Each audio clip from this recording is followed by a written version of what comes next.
Welcome back to Kickin with CoolKicks. I got my dear friend John Imah in the building. How are you? I'm good, man. I'm excited to be here. I could go all day making an intro of your past. Amazon, Twitch, Facebook, Snapchat. We can go on now. I know you're working on a big project that we'll get into later today, but how are you? How have things been? Man, I'm good, man. It's been a really busy year so far. Being blessed, just being on my grind and such. So it's been good, man. That's dope. Grind don't stop, man. For a lot of people that don't know, we met back, I think, 2019 through Mike Liu. Yeah. CEO, founder of Triller. I don't know where we were, but We went to, it was at a restaurant. It started with a V, remember? it was in the valley somewhere on there. somewhere Yeah. in the valley. Yeah, we met there. And that was fun. And just like connecting with you and learning about your background and what you're doing. And so it was, and from there, it was off to the races. Literally, we've been kept in contact ever since. Yeah. When I met you, were you with Snapchat at the time? Was I with Snapchat? I think I was leaving Facebook. I was still at Facebook at the time. Yeah. So a lot of people that don't know your journey, how'd you get started with tech? I want to know the whole backstory. Oh yeah. I mean, it's a crazy story, man. I got into tech. It was just like this natural, like God-gifted talent. When I was like 7 years old, my parents bought our first household computer, and I remember seeing it. And I was like, wow, this thing is like just so awesome. And so I did like what any kid would do, is I basically took the whole thing apart. Now, back then when computers, they used to come in like beige colors, Pentium 2 processor. I don't want to get all to like the nerdy details. These things cost like thousands and thousands of dollars. And so my parents that just bought it, me taking it apart, they were pretty pissed off about it. Right. And they're like, if you don't put this back together, you're going to get a spanking. And so I'm like desperate because nobody wants a spanking. And so it was probably like hours into it. And I basically put the thing back together. And like my parents were shocked, but because they didn't have a tech background, they didn't really understand what that meant. And so the next day, my dad took me to the store. It's like Disneyland for nerds. It's called Fry's Electronics. They're not around anymore. I remember that store, though. It had the red sign. Yeah. I remember. I remember Fry's. That's crazy. Find out Roger got a tech background. I remember that store, though. No, he took me there and bought all the computer parts, motherboard, processor, etc., and asked me to put it together, and I did. And so my parents from there were just like, hey, like, there's something here, but we don't understand tech, but let's embrace it. And so after I was like 7 and put that computer together, everything I learned was self-taught. And so, from jumping from like 7 to 14, it was like teaching myself how to hack, teaching myself how to program code. At the time, 99% of my friends were online, which if you say that now, nobody cares. But back then, that was like some nerdy stuff to say. He's like, all your friends are online? It's like, yeah. And so was doing that for a while. When I was 14 going on to 15, I started my first startup. It was a rendering company. I ended up having like a private sale with a big corporation that At the age of 17? Yeah. Oh, no. This is at the age of 15. Oh, wow. You sold your first company. How did that work? You sold your first company at the age of 15? Yeah. Wow. Yeah. How did that work? At 15? Like, how did that whole process go? It was crazy. Well, so what happened was at the time I was probably having, in terms of how many people using it, maybe close to like 800 people using it a day. And, they had to pay a fee. And so, it ranged from anywhere between like $100 to like $1,000, depending on like what they were actually doing. Because it's not cheap on our side for like the back end. And so I got an email from a lawyer that reached out and wanted to talk to me. And so I immediately got scared. I'm like, well, a lawyer, like maybe I'm being sued for using something. And they're like, we just want to learn more about your business, etc. And then they had someone else join the call that was on the business side. And they're just like, really like what you've done. They didn't know that I was 15. And so they're like, we'd love to look into ways to potentially acquire you. And I actually didn't at that time know what that meant. You know what I mean? And so once they started talking about like dollar figures and stuff, I was like, oh, wow, this is kind of cool. You were the oldest person on your team or what? Yeah. No, the youngest person on my team. He was 15. Oh, but you had older, but you were collabing with other people who were older? Yeah. So the one thing is a lot of my online friends that I had throughout the years, they didn't know my age because we never showed each other's face. And that's the thing in the crypto, in the NFT world, like remember they were all saying like, Sug and all them were saying that they've known each other in this tech community, but nobody never even seen each other. Exactly. Never seen each other. It's common now, but back in the day it wasn't. Yeah. So we had this community of people. And so I had all these people around the world that were sort of helping me out with this. It was a small team of like 7 people that were working on this. And so my goal is I always wanted like to give back to my friends. And so the money to me, yes, I want to be successful, but I want to make sure that everyone else around me is successful too. And so instead of me taking the majority profit, I split it with everybody. Wow. So I was like, hey, everybody splits, we all win. Everybody you know what I mean? And so that was the first one. And so after I sold that, I just turned 16. And at that time, mobile games were just like huge. And so there was a game at the time called Angry Birds. Oh, I remember that. With the slingshot and everything. Yeah. And so I wanted to create my own concept that was using like nerds and bullies. The same concept where the nerds were attacking the bullies. Okay. Yeah, so I was still in high school. Like my parents were proud, but they didn't understand. My parents are foreigners. That's what I was going to say. African, Nigeria. West African parents. Like, what are they saying? Like, what are they? So they wanted me to be a doctor or a lawyer. They didn't understand tech. And so with all this success that I was happening, even to me, it didn't really feel like I was doing much because my parents didn't really get it. Like they embraced me, they supported me, all that stuff. And so with all this, after I sold the second company, my mom was like, that's great and all, but you still got to go to school. And I didn't want to go to school. I was like, I want to be an entrepreneur. But just to appease my parents, I was like, you know what? I'm just going to go to school. So my freshman year in college. Where'd you go? So I went to UT. UT. Yeah. So my freshman year in college, right before I started school, my mom had passed away from breast cancer. And I was extremely depressed about it. But I was going to school to make her proud.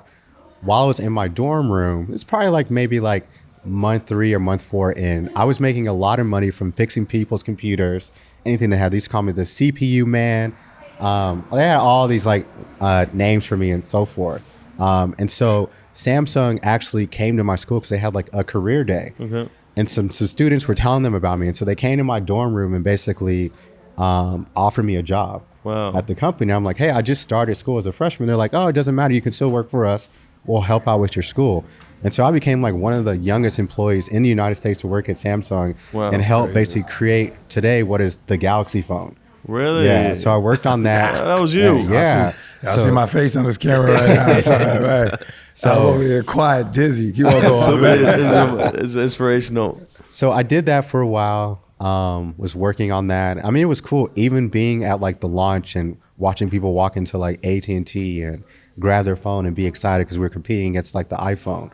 At that time, there was a lot of brands that were having people be like an ambassador, be like the face of the brand. And so I became Samsung John. So I was doing commercials for Samsung, traveling all the way, all around the world, going to celebrities' homes, showing them how to like use the Samsung device.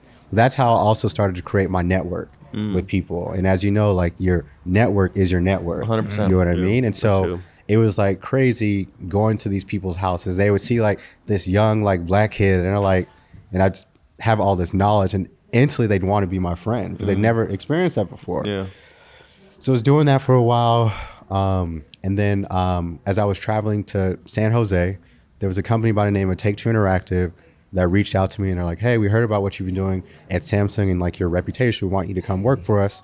So I went to work there. And so Take-Two owns 2K and Rockstar. So I worked on GTA 5, NBA 2K, Borderlands, BioShock, all these like nostalgic games that I grew up playing and helped take them to the next level. So did that and then also helped create a show that's on NBA 2K called 2K TV. I don't know if you've ever seen the show. Yeah, we had the girl come. Yeah, so help Rachel or no, wasn't it?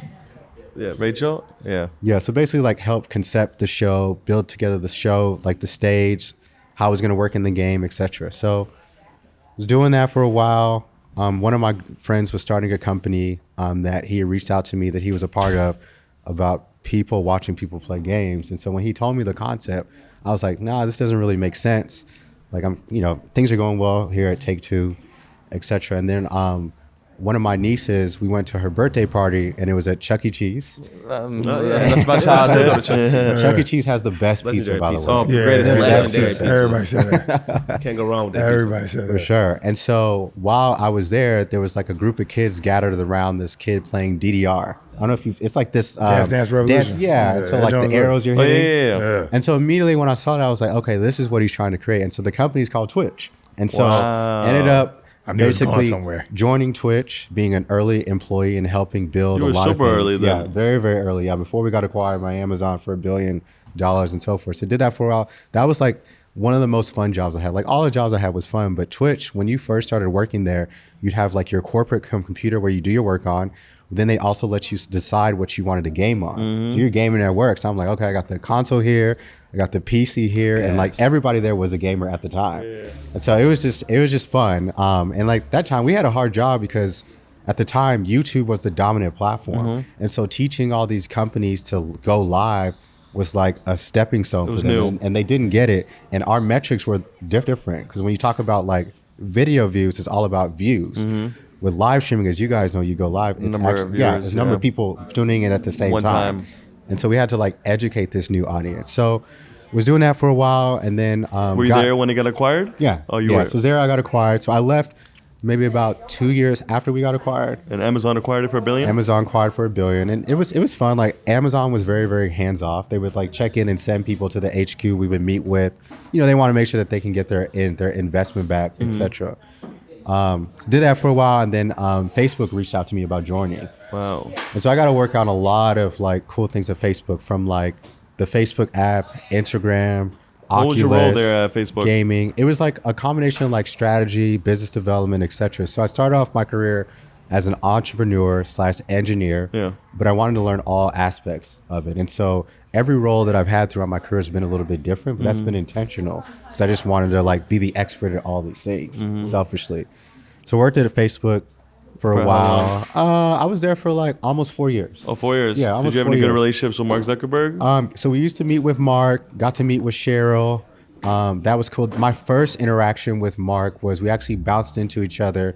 We used to have these pockets that were like kitchens where you could go. It's like a micro kitchen. And he was there, and I had on some shirt, I forgot what it was, and he saw it. Oh, it was a Civilization shirt. It's like it's one of his games that he played as a child. Yeah. He was like, "Oh, cool shirt," and then we just started talking there, and like that was cool. And then from there, we used to meet with him about like projects and stuff like that. Not so often, but he was like a very down to earth guy, etc.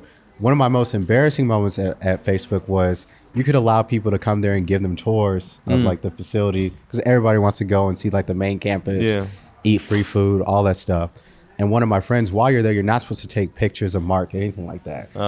And so one of my friends, he's like an executive of like a very, very successful company. While we were walking, I was in front of him talking, and he took a picture of Mark.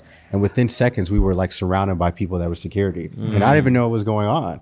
And so I look back at my friend, and he's like, "Oh, sorry, man. Like I kind of messed up." And they're like, "We need to go on your phone and basically delete that picture of Mark and stuff." So that was that. So did that for a while, and then got reached out to by Snapchat. And so with Snapchat, I was like overseeing a lot of things from like fashion to entertainment to new business, doing strategy, just a whole bunch of other stuff. What was your role like at Snapchat again? Global partnerships?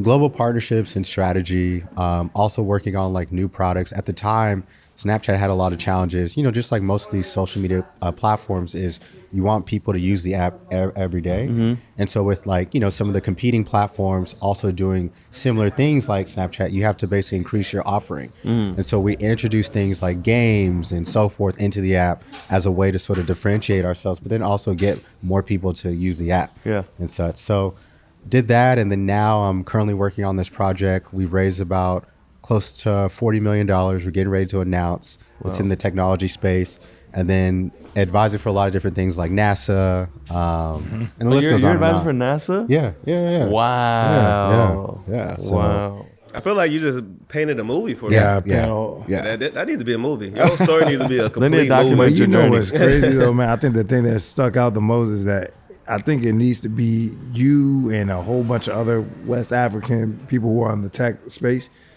that you have a say, you have influence. You guys need to get together like a conference or something. Get every single West African parent there from Nigeria to Ghana, all them, sit them down and tell them, bro.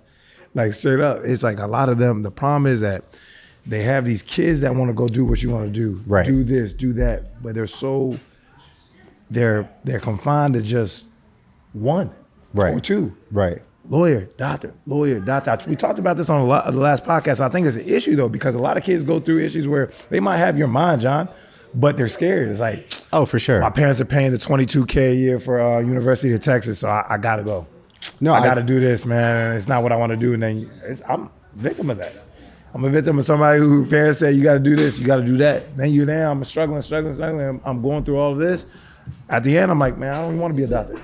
Now you just gotta, so I think it would be good if you guys had like a message, or you just doing a message and telling these people like, yo, y'all can do this too. Do what you clearly want to do because you're gonna get the better result out of doing what you clearly want to do. No, It's I huge. think what you're saying is well said. And, a large part of what I do now is I travel around the world and speak at like schools and colleges, etc., to really get people like inspired, right? Because one of the things I found is like when I entered in the corporate space or just working, I was so young, nobody looked like me. First of all, I was the only black person like at the company. I was like this young kid as well. And so I always wonder like, why aren't there more people like me? I know there's more people out there in the world that think like me. And so when I started like working at Samsung, I instantly became a role model. Overnight, I'd have kids reach out to me on LinkedIn or email or social media saying like, hey, how do I like do what you're doing? And so it really just prompted me to like start traveling around the world and speaking at schools to inspire people. One of the things I always say is aspire to inspire before you expire. Wow. Right. And so like that's what I live by, is really influencing people. For me, like money obviously is an object that you need to survive, but like making sure you can like help put on people and instill that knowledge and everyone's sort of successful is what I really like. It just makes me more I don't know, it just fulfills me as a person. So as far as the parents thing, I think what you're going to see is a shift with that as you look at like Gen Z and millennials, because our mindset is very different and more open-minded. Well, yeah. Our parents, that's all they knew, right? Right. In fact, it's like most kids don't even know that you can be like a marketing manager at a tech company or a product manager and make like $250,000 with stock options, because they just don't have that knowledge. Right. So. Did you have that? Like, where your parents, did they go school here or Nigeria? So, my mom got her doctorate here, so she became a psychologist.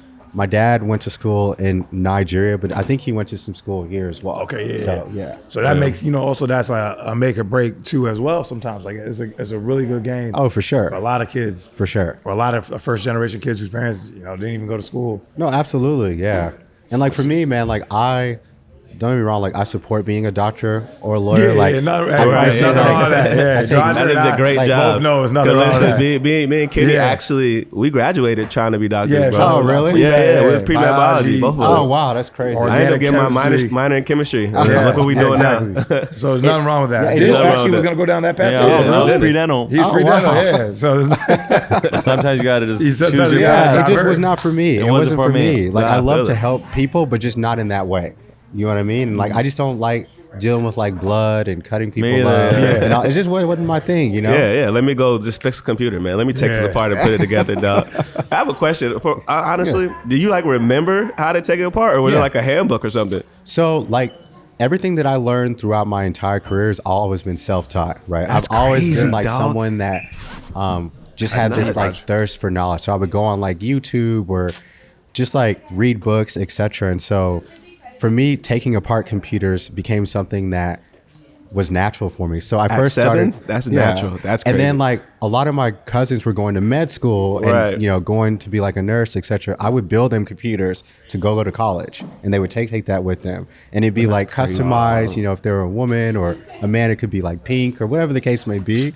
Like that was like my thing. So, and I'm thinking back in the day, I can remember being 7 and seeing my first computer. You know how like you had to put the disk in to like get your like softwares, like all your AOLs, all disks. Like the fact that you even knew at 7, I was sitting there clicking buttons like Minesweeper. I wouldn't even know how to take it. Like, you know what I'm saying? Even Gen Z now, I guarantee you, they can't look at a computer and know how to take it apart without typing in google.com. How to take it off a computer. No, for sure. I think a lot of it had to do with the people that I surrounded myself with, right? And so as I mentioned, a lot of my friends were online, and like their knowledge at one point surpassed mine.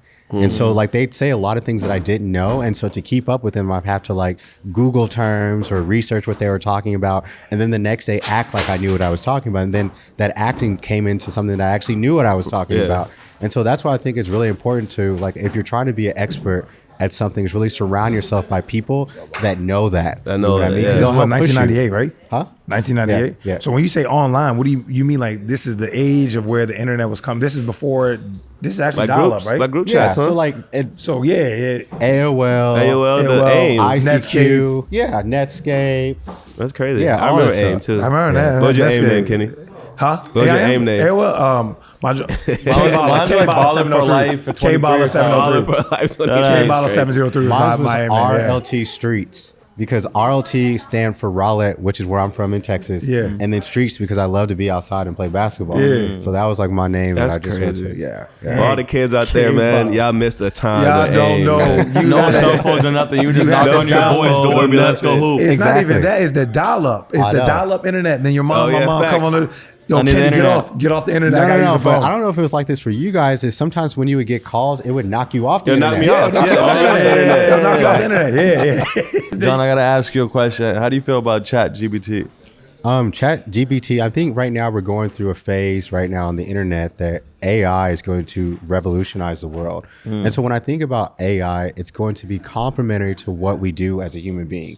And so if you think about right now when you're writing a document, you have to, let's say if you're writing a proposal, a business plan, you have to think about key things in terms of like, what is my business going to be? How's it going to operate, et cetera.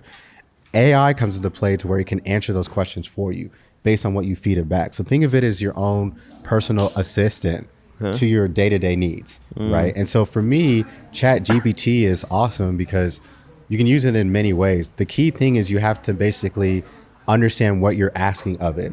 A lot of times when people are introduced to new technology, they don't use it in the way that it was probably intended to. It takes time for people to really get adopted to, you know, how it works and so forth.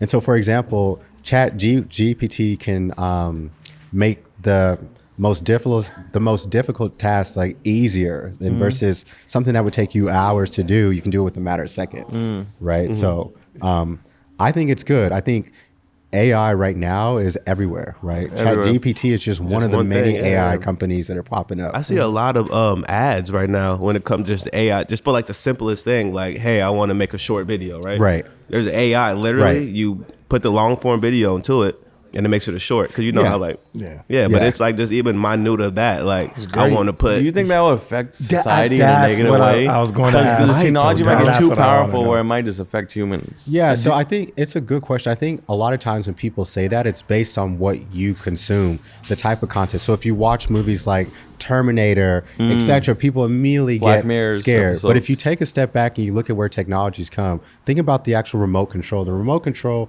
was invented to make it easier for you to turn on your TV. But you don't necessarily need it. You can just go switch that dial and turn it on. True, that's very true. Uber, the concept of Uber, if you really take a step back and think about it, is you're getting in the car with the stranger. When it first launched, no one would use Uber. No. We're like, I'm not getting in a car with a stranger. But then the question you have to ask yourself is, what is a taxi driver? That's a stranger. But because that's the norm that you've grown up with. And so with AI, it'll be the same thing. I definitely think the government will come into play, and there'll be regulations in terms of how you use it and so forth. But it's going to basically be designed of how do you make your life easier and do more tasks that maybe would take you hours to do. You can do, you know, as I mentioned, in a matter of seconds. But see what if he's life saying gets when so he says it easier, you like don't that, think that would though. take away from all the jobs out there? It is going to affect jobs. So even when we talk about editing right now, AI is going to get so good that you could be making a YouTube video or this podcast, and you could say, hey, I want to edit points to where, take out points to where John referenced this, or I want it to look like Mr. Beast's edit. And then AI will take that information and cut it up into you in that way. That's where it's going to John, where, how about the high schools and middle schools and stuff? Like that's my only concern is like what we did. We used to sit there and Write essays. and we write essays. But what do you think about? Yeah, I these kids in mean, middle school? I think what's happening now is there's going to be software that'll be created will basically detect AI, right? And so what will happen is, a guy that's in high school that maybe uses AI to write his essay, the teachers will have to do like an extra step of like inserting it into the software and scanning it to see if it was AI or not. So I'm just worried about these kids, man. Like, It's the future. Yeah, Yeah, I mean- they're allocating billions of dollars. Well, so the one thing that I also would say was when the internet first went live, the same concerns you guys are talking about is what everyone had. They're like, there's too much information out there. The kids are just going to basically research everything and copy and paste it. But then education got smarter, right? They put in like rules and regulations. They had to detect that. The same thing will happen with AI as well. I ain't gonna lie. If my teacher's watching this, don't be mad at me. I definitely did that before. Definitely copy and pasted something online. but they had that. And during But that was later on though. There was a software back when we were getting ready to graduate in high school. There was a software where they could filter it through. Yeah, and it's basically how much of the word. How much of the words were on the internet. But you're right, man. If it makes your life easier, I guess. But I mean, Exactly. that's the machine learning. I'm scared of AI, that, bro. For, one of the things that I did is like I have an accountant that does my taxes. I asked Chat GPT to do my taxes, and it did it for me the exact same way. The You exact did this? same. Yeah. This year. No. Yeah, it did So my you ask entire him to taxes. do your taxes is nuts. Yeah, but you have to be very specific in terms of what you're wanting it to do. I just want to test it out. But to how see if does it it's know accurate. like all your statements? Because what you do is you basically, it doesn't even have to be like neat. You can just copy and paste all your statements in there digitally, right? Into like an Excel file, and then basically copy it into Chat GPT and then tell it what exactly you're trying to do. And it did my entire you don't have the taxes. free version. You got the premium. Yeah. Yeah. Let's clear it up. He doesn't have the free version. He has the premium version. I'm telling you, the There's next levels to decade, chat. Yeah. it's going to take away a lot of service jobs, It bro. will. I'm telling you. It will. It And will. then that's what's going to, I feel like, affect people what- in a negative But it's the aspect. same thing. I think as we evolve as human beings, there's a lot of blue collar jobs that were back then to where people were like farmers, etc. They evolve. New jobs will also be created. It's that era. in Just that- don't in know. that- in Right? that It's that space. era. Yeah. It's just that's how this tide's turn. And it's just the tide's turning right now. A question I had was kind of backtracking a little bit. You being in these rooms that are worth billions and billions of dollars and being a minority, maybe one of the only African Americans in it, did you face any obstacles? Oh, absolutely. I mean, I think one of the things I probably should have mentioned is when you have these executive roles and you find out that you're the only one, you know, I used to ask myself the question, why? But then it became into, okay, I'm going to work hard and almost like lay the groundwork so others behind me and almost prove myself in front of all these people that we deserve a seat at the table, right? And so in many ways, it's almost like working two jobs. The first is doing your actual core job and make sure you're doing it well. But then also the second job is making sure that I represent us accordingly, right? Not just for Black people, for all minorities, you know? And so there's definitely been a lot of pressure there. I mean, we're talking a lot of working. I know you play hard too. You have a you have a Hey, private hold on, jet. son. Deal. You Hold have- on, before you say that. Do you remember the day? Remember when I was with you in the office and we saw his story and he showed his schedule? Oh yeah, Y'all, hey Raj, this man's schedule said like from 6 a.m. to like he 5 had one p.m. at 6 to 6:30, and in the same meeting he had one from 6:15 to 6:30. I said, nah, the house was overlapping He was meetings. overlapping meetings. And he was gonna be here and talk to the other person there. It was crazy. It's stacked. It's just no time. And one of the realest things you told me once, you said the going out and there's nothing, you know, I mean, going out and all of this, I don't have time for that because I cannot afford to be hungover the next day.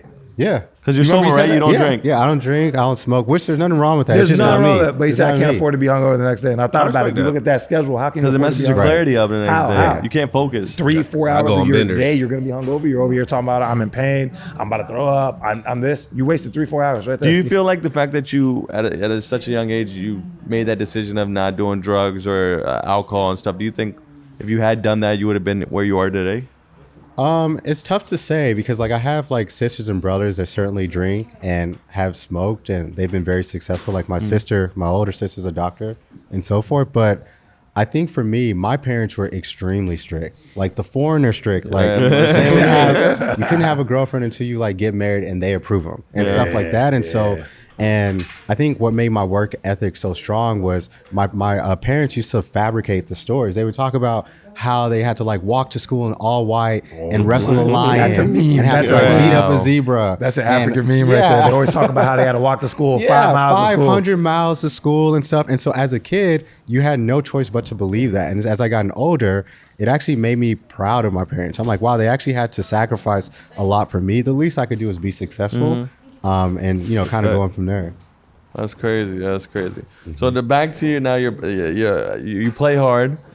Obviously, it's not like partying and stuff. But Yeah. for you, it's like you love cars. You have a crazy car collection. You just got a private jet.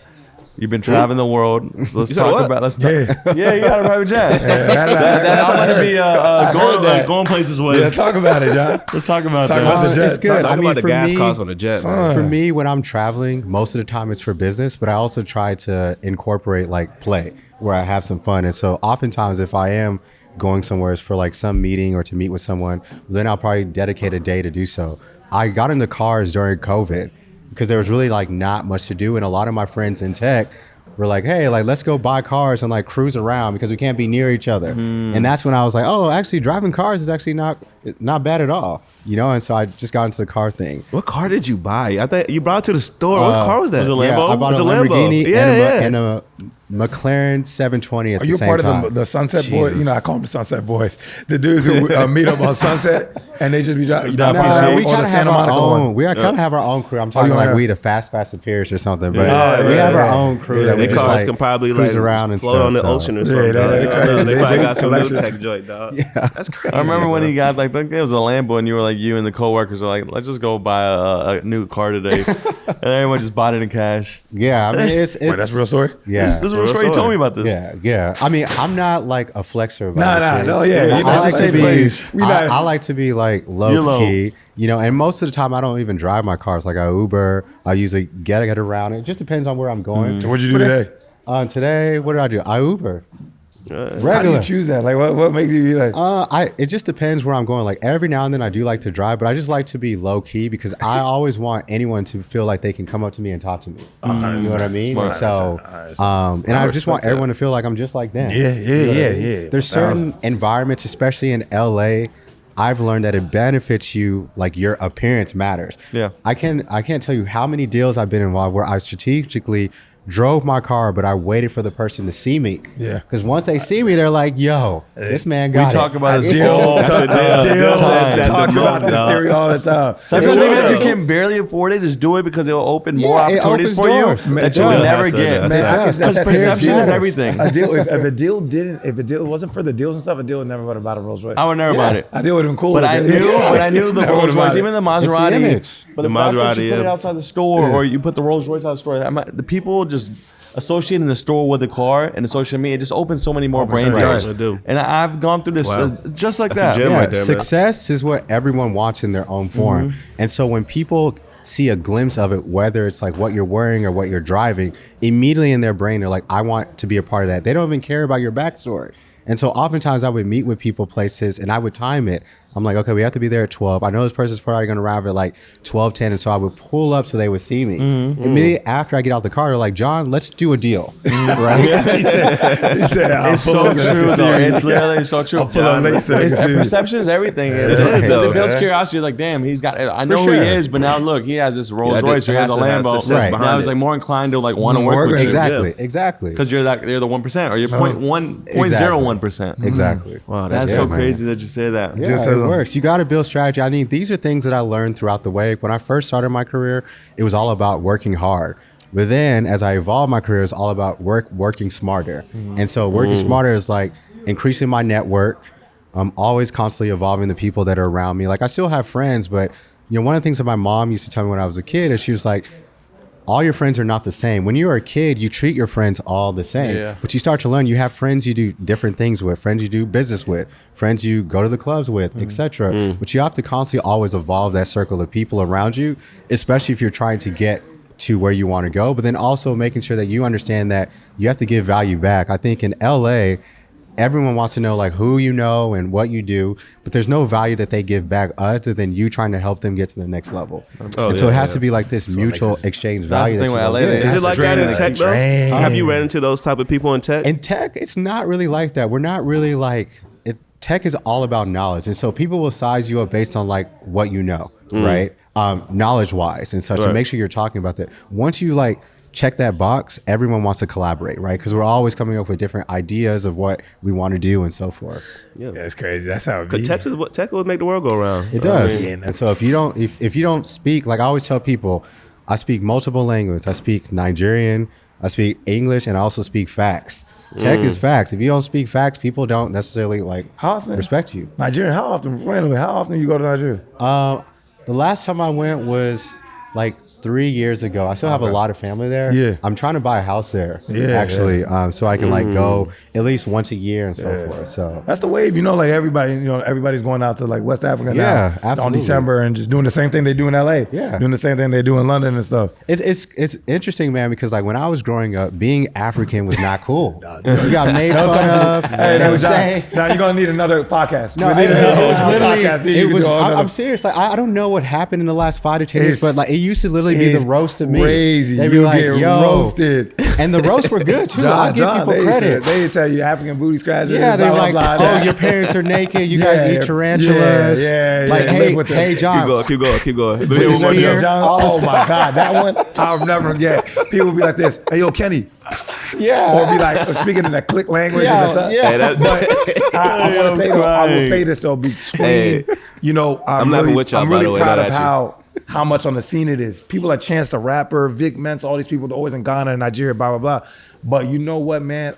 Even though, if y'all don't know this, he's Nigerian and he's Nigerian descent, I'm Ghanaian descent. It's kind of like, it's like a little rivalry there. Who has the better rice, who has the better food. Oh, for sure.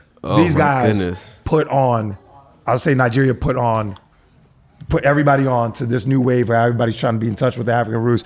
Burna Boy, Wizkid, Thames, all these artists and stuff. Nigeria got that, and I think that's a big part. The music is a big part of what is Lagos in Nigeria. Yeah, Lagos. That's what it is. I heard his vibes out there. We gotta go sometime for real. No, I mean it's just crazy, man. Private jet? We can all go. I got it. Yes, sir. Say I'm telling right now. I'm holding this against him. We'll send him his trip. Pull it out. I'm going to the jet. No, but it's crazy, man, because like literally in the last 5 to 10 years, everything that made challenges for me in terms of being African, being a nerd, being dark skinned, all this stuff is cool now. It's the new wave. I'm like, you're winning now.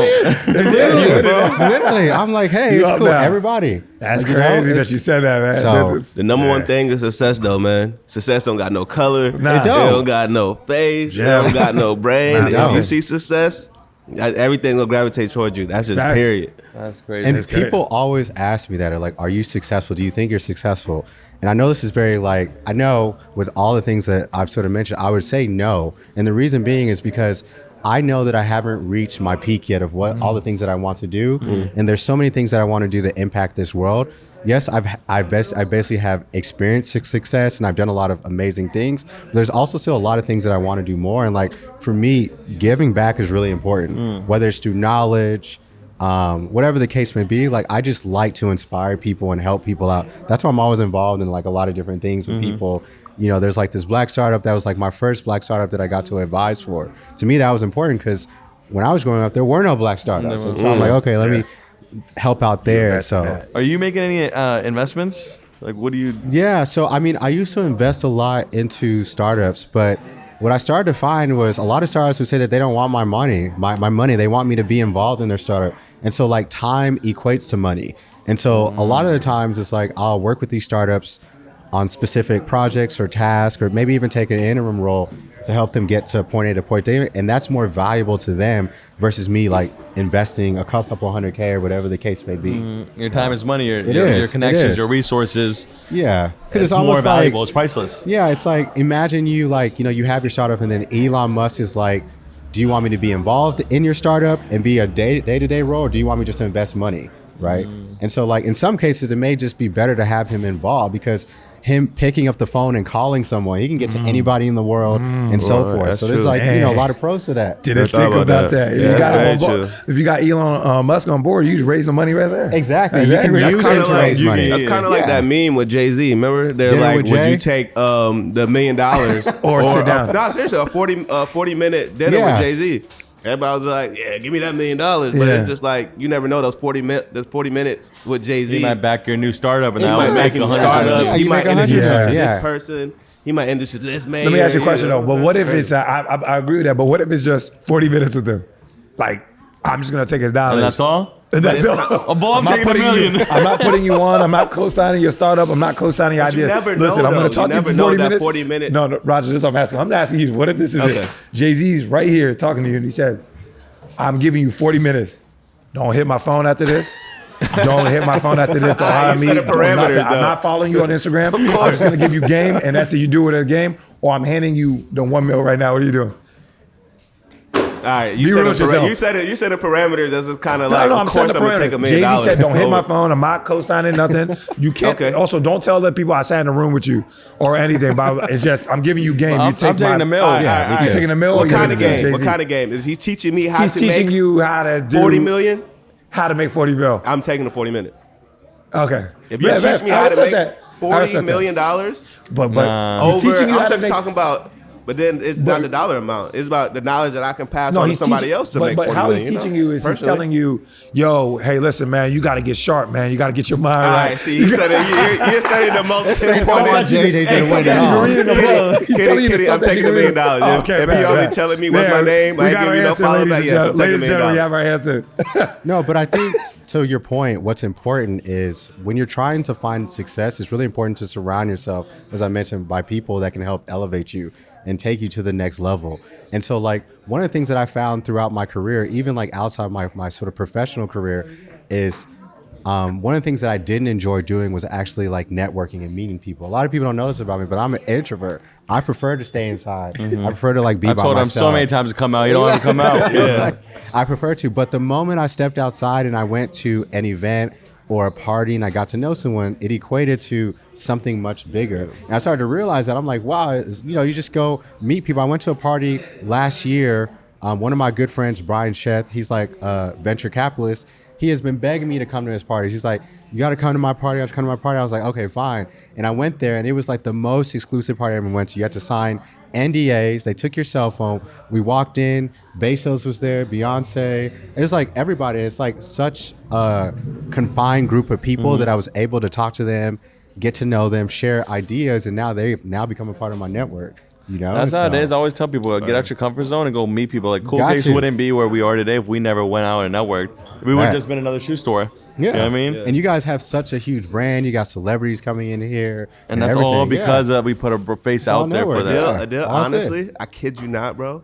We would go out. Adele used to have a stack of business cards with him. Legit. I don't think I ever told that story. We literally went. I remember when we first moved here. And hand out business cards in the club. I kid you not. When we first moved out, I remember this. We went to Staples and we printed out business cards, all of us. And I would literally carry like a lot, maybe like 50 every night. And our goal was, if you didn't pass that every single one, that means you didn't get the job done. That means you're focused on girls and you're doing this. And honestly, that opened so many doors for us. Like so many doors, literally from every celebrity to there's random people coming in the store, because that's how you blow up a brand. No, I mean, what you're talking about, it resonates so well with me. When I was younger and I was living in Texas at the time, there wasn't a lot of people out there that was in tech like it was today. And there were a few people that lived in my neighborhood that were. And so what I would do was I would ask to cut their grass as a way to like get in with them. Okay. And then after I would get done, I would have conversations with them about tech to see if there's things that I could learn about and so forth. So it's true, man. Relationships are everything. It is. They're everything. For us, we're fortunate enough we have a massive brand now and we have a product that attracts so many different people, so it's easier to get into those doors. But it's just been a crazy journey. Just like him, he got on some heat right now. He's talking about taking on man. heat. The guy that introduced us, Mike Lou, that's how I met him, through shoes, literally sneakers. Yeah. How many shoes you have in your collection, you think?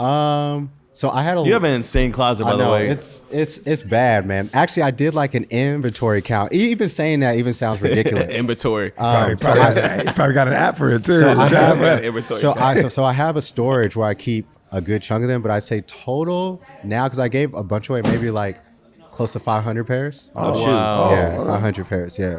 I remember Ben followed you on Instagram. He was like, dog. Oh, he was showing. Dog, you got to see his house. That's how he showed me a story. He was like, he got a pool in his living room. Yeah. No. That's the joint. What was it? I remember Ben was showing us the one with did you have fish?